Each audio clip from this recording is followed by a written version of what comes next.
दोस्तों यह नीमसार नैमिषारण्य का चक्र तीर्थ स्थान है। यहाँ पर भगवान श्री हरि ने जब 88,000 ऋषियों ने कहा कि हमारे लिए सुंदर तपस्या के लिए अच्छी सी भूमि, हमारे वातावरण अनुकूल जो हो वो हमें आप बताएं, जो हम तपस्या कर सकें बैठ के। तो भगवान विष्णु ने अपना सुदर्शन चक्र छोड़ा और इसी नैमिष धाम में आकर इसी जगह पे सुदर्शन चक्र रुका और गिरा। दोस्तों तभी से इस स्थान को चक्र तीर्थ के नाम से जाना जाता है।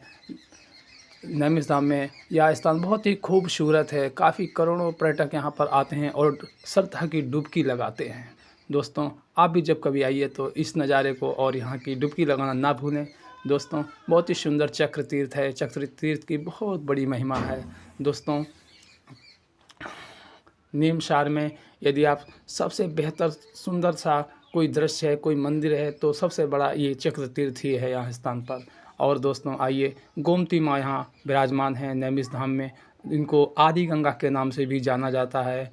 और हम आपको बताएं, यह गोमती माँ का नज़ारा बहुत ही सुंदर, देखिए देखने में बहुत ही अच्छा लग रहा है। यहाँ घाट बने हैं, आप डुबकी लगा के, यहाँ पुरोहित लोग, पंडा लोग बैठते हैं, आप इनको दान दक्षिणा भी कर सकते हैं, अपना दान धर्म भी कर सकते हैं।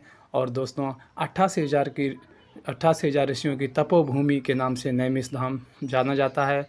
और दोस्तों चार धाम की यात्रा बिना नैमिष धाम की यात्रा किए बिना चार धाम की यात्रा अधूरी मानी जाती है। यदि आप चार धाम की यात्रा करते हैं तो नैमिष धाम आपको आना ही पड़ेगा। दोस्तों नैमिष धाम बहुत ही जो है पहले इतना घनघोर वन के रूप में था। यहाँ बहुत सारे पेड़ पौधे थे। यहाँ आप इसके इलाके 5 किलोमीटर पहले से यदि आते तो आपको पता लग जाता हम नैमिष क्षेत्र में पहुँच चुके हैं, क्योंकि यहाँ इतना घनघोर पेड़ पौधे थे, इतने वृक्ष थे विशाल। तो यहाँ की जो है ना बहुत ही शीतल मंद छाया और यहाँ का वातावरण बहुत ही सुंदर अनुकूल है। दोस्तों यहाँ की एक अनोखी छटा है जो अपने आप में शांति महसूस कराती है। और दोस्तों 88,000 ऋषियों की तपोभूमि में मर्यादा पुरुषोत्तम श्री राम आए थे और यहाँ पर अश्वमेध यज्ञ अपना संपूर्ण किया था। और यहीं पर द्वापर में पांडव, अर्जुन और युधिष्ठिर दोनों भाई यहाँ पर आए थे।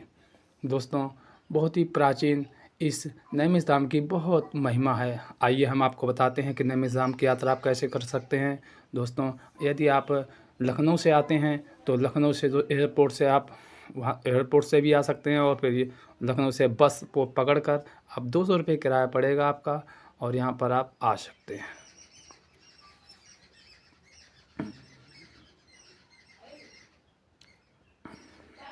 और दोस्तों हरदोई से यह मात्र 40 किलोमीटर की दूरी पर पड़ता है और सीतापुर से 35 किलोमीटर की दूरी पर पड़ता है। दोनों का किराया लगभग में 40 से 50 रुपये भाड़ा लगेगा। आप नैमिष धाम में एंट्री कर सकते हैं। और दोस्तों नैमिष धाम में बहुत सारे आपको ठहरने के लिए धर्मशाला मिल जाएंगे, और आप उन धर्मशाला में आप 600 से लेके 1000 रुपये तक का भाड़ा पे आप रूम ले सकते हैं और यहाँ पर ठहर सकते हैं, रात्रि विश्राम कर सकते हैं। फिर सुबह होते ही आप सब जगह के दर्शन आसानी से कर सकते हैं। दोस्तों नैमिष धाम के लिए टैक्सी, बस, रोडवेज और अपना निजी वाहन भी, यहाँ की जो है ना सड़कें वगैरह बहुत अच्छी हैं। आप यहाँ कभी भी आओ, कहीं भी धर्मशाला आप ले सकते हो। और ये घूमना है तो एक ई रिक्शा कर लो, 300-400 रुपये लेगा, पूरा नैमिष दर्शन करा देगा आपको। दोस्तों आइए देखिए, आप जैसे नैमिष धाम में आएंगे कालीपीठ चौराहा पे आप आएंगे और सीधे आप देखो यहाँ पर 3-4 जगह के लिए रास्ता जाता है। ये गोमती माँ के लिए भी जाता है, और जो माता रानी ललिता देवी मंदिर के लिए ये रास्ता जाता है सीधा। जो गाड़ी जा रही है इसी से ललिता महारानी माता का रास्ता यहीं से जाता है। दोस्तों यह चौराहे को आप याद रखिए, सबसे पहले आप यहीं आप आएंगे। और यहाँ पर जो सीधे चार जगह के लिए यहाँ से रास्ता गया हुआ है, और आपको रोडवेज या जो भी बस होगी यहीं पे आपको उतारेगी। आप यहीं से उतरेंगे और उतरते ही आप देखो ये सामने जो लाल कलर का गेट लगा हुआ, हनुमान जी बैठे हुए हैं, यहाँ से आप घुसेंगे तो सीधा गोमती तट पे पहुंच जाएंगे। और दोस्तों उसके बाद स्नान करने के पश्चात आप ललिता माता मंदिर पे आएंगे। ये मुख्य द्वार है ललिता माँ का, और यहाँ पर आप फल फ्रूट मिष्ठान माता रानी को चढ़ाने के लिए आप यहाँ से खरीद सकते हैं। यहाँ पर दुकानें लगी हुई हैं, आप सारा सामान आप यहाँ खरीद सकते हैं। दोस्तों माता रानी का यह दिव्य मंदिर माँ ललिता महारानी की बहुत महिमा है। यहाँ काफ़ी लाखों पर्यटक यहाँ महीने में आते हैं और दोस्तों दर्शन करते हैं और आनंद लेते हैं। दोस्तों आप कभी भी किसी भी टाइम यहाँ पर आ सकते हैं। महीने की अमावस्या में बहुत काफ़ी भीड़ हो जाती है दोस्तों ललिता महारानी मंदिर में, इसीलिए अमावस्या के दिन यहाँ पर ज़्यादा भीड़ रहती है। यदि आप आना चाहें तो अमावस्या को छोड़कर अन्य दिन भी आ सकते हैं, उसमें आपको ट्रैफिक का सामना नहीं करना पड़ेगा, आराम से दर्शन हो सकेंगे। या ललिता महारानी के मंदिर के चारों तरफ का नज़ारा है। यहीं पे छोटा सा कुंड बना है, इस कुंड का भी बहुत महिमा है। आइए दोस्तों हम आपको अब ललिता महारानी के बाद में दूसरा मंदिर है जो उसके दर्शन कराएंगे। ये ललिता महारानी का यहाँ से मंदिर बहुत ही विशाल रूप में बना हुआ है। दोस्तों नैमिष धाम आप यदि आते हैं और नैमिष धाम आने के लिए आपको जब तक पूरी जानकारी नहीं होती है तब तक आप गलत जगह पहुंचते हैं, गलत पैसा खर्च होता है। आइए देखते हैं दोस्तों। अगला मंदिर है हनुमानगढ़ी। ये माता रानी ललिता महारानी से 1 किलोमीटर की दूरी पर स्थित है और हनुमानगढ़ी का देखो यह सेल्फी पॉइंट बना हुआ है। यहीं पे गौरा और शंकर जी का विग्रह विराजमान है। और दोस्तों यहाँ पर देखो सेल्फी पॉइंट बहुत अच्छा बना हुआ है। ये हनुमानगढ़ी का एरिया है। यहीं पर ये ललिता महारानी के 1 किलोमीटर दूरी पर पैदल ही यहाँ पर आ सकते हैं। यदि आप रिक्शे से आएंगे तो 10 रुपये आपसे चार्ज करेगा और आपको पहुँचा देगा। दोस्तों आप जहाँ तक है आप पैदल ही आएँ तो बहुत अच्छा रहेगा। ये देखो सीढ़ी जाती है हनुमानगढ़ी। हनुमान जी के यहाँ विशाल दर्शन होते हैं विशाल रूप में।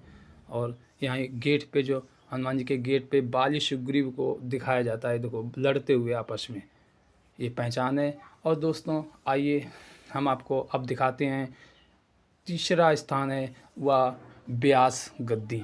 दोस्तों कहते हैं पुराणों के जो रचयिता थे, जो 4 वेद 6 शास्त्र 18 पुराण, दोस्तों वेद व्यास जी ने यहीं पर रचना की है और यहीं पर सत्यनारायण की कथा लिखी है और ये सुनाई है। सुखदेव जी ने भी यहीं पर सर्वप्रथम कथा कही है और इसके बाद में अन्य दुनिया में सब जगह कथा कही गई है।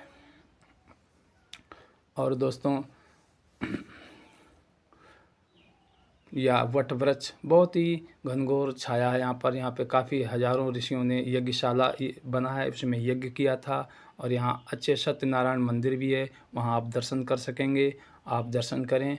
और दोस्तों ललिता महारानी के चक्र तीर्थ से जो है ना 1 किलोमीटर की दूरी पर यह भी स्थान है। यहाँ पर आप 10 रुपये ही किराया लगेगा ई रिक्शा का, आपको यहाँ पर आ जाएंगे और इन मंदिरों के दर्शन आप कर सकेंगे। यहाँ व्यास जी महाराज विराजमान हैं। आइए दोस्तों अब दूसरा स्थान है, हम आपको बताते हैं कि नैमिष धाम में यह स्थान देव देवेश्वर के नाम से जाना जाता है। इस स्थान की महिमा है कि वृत्तासुर नाम का कोई एक राक्षस था जो यहाँ देवताओं को यज्ञ करने में विघ्न पैदा कर रहा था और काफ़ी अड़चन दे रहा था। तो भोलेनाथ के द्वारा उस वृत्तासुर असुर का वध किया गया और भोले बाबा वध करके इसी स्थान पे आके लुप्त हो गए। तब काफ़ी देवताओं ने उन्हें खोजा तलाशा, नहीं मिले तो यहाँ पर मिल गए। फिर वायु देवता और पवन देवता और इंद्र देवता इत्यादि ने सभी ने मिलकर सर्वप्रथम इसी स्थान पर भोले बाबा की पूजा की है। ये बहुत ही पुराना स्थान है यहाँ। और यहाँ भी बहुत सारे पेड़ पौधे हैं। यहाँ काफ़ी इतने घनघोर पेड़ पौधे हैं कि दोस्तों यहाँ पर एक अलग अनुभूति होती है। बहुत ही शांति, बहुत ही शीतल जगह है यहाँ पर। काफ़ी घनघोर वृक्ष हैं यहाँ पर। और दोस्तों इस मंदिर की बहुत ही महिमा है। आप नैमिष धाम में आएँ और इस जगह पर भी आप ज़रूर आएँ। दोस्तों आप नैमिष धाम में ये हमने आपको मुख्य जगह दिखाए हैं और सारी जानकारी मैंने आपको अपने हिसाब से दे दी है। दोस्तों आप कभी भी आएँ, आप दर्शन आराम से कर सकेंगे। दोस्तों नैमिष धाम में ये सब महत्वपूर्ण स्थान है। दोस्तों यदि आप हमारे चैनल पे नए हैं तो दोस्तों